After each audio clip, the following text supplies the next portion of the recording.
आपल्या आजूबाजूचा समाज कसा आहे याचा आपल्या आरोग्यावर कसा परिणाम होतो? खूप जास्त परिणाम होतो. जेव्हा कोविड झाला, तुला कुठलं फिलिंग येत होतं ते बघताना? थोडं फिअर होतं. It was a communal fear. म्हणजे नुसताच माझा फिअर नाही, तर समाजामध्ये फिअर होता. माझ्याकडे ते एक मुलगा येतो, त्याला कॉन्स्टंट 12 महिने सर्दी असायची आणि सगळे डॉक्टर्स करून ॲलर्जी अमकं तमकं सगळं झालेलं होतं त्याचं. आणि जेव्हा त्याला मी बघितलं, भयानक सॅडनेस होता त्याच्या नाडीमध्ये. मग मी त्याच्या आईला विचारलं, हा शाळेत जाताना रडतो का अजूनही? त्यांनी भयंकर रडतो. तो स्कूल बस येऊपर्यंत बस स्टॉपवर पण तो रडत असतो. त्याला मग विचारलं, तुला शाळा आवडत नाही का? मुलाचा विचार काय आहे की मला शाळेत आवडत नाही, मला त्याच्याने वाईट वाटतं. मुलं जी रॅगिंग करतात किंवा काय करतात, ओरडतात सगळ्यांसमोर, बाई एखादं गणित चुकलं त्याच्याने मला वाईट वाटतंय. ते वाईट वाटणं ते दुःखामध्ये कन्वर्ट होऊन ते बॅगेज तयार झालं.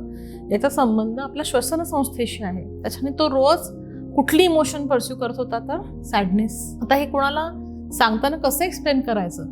ट्रीटमेंट दिली मी त्याला, त्याची पूर्ण सर्दी गेलेली आहे. हेच तुमच्या कॉलेजमध्ये घडतं, हेच तुमच्या ऑफिसमध्ये घडतं. एखादा बॉस तुम्हाला खूप लोकांसमोर रोज ओरडत असेल. सो सामाजिक स्वास्थ्याचा आपल्या शरीरावरती परिणाम होत असतो. अनेक डॉक्टर्स सांगतात की सकाळी न्यूजपेपर वाचू नका. तुम्ही झोपताना जर न्यूज बघून झोपत असाल, त्याचा खूप तुमच्या अननोईंगली बॉडीवरती परिणाम होतो.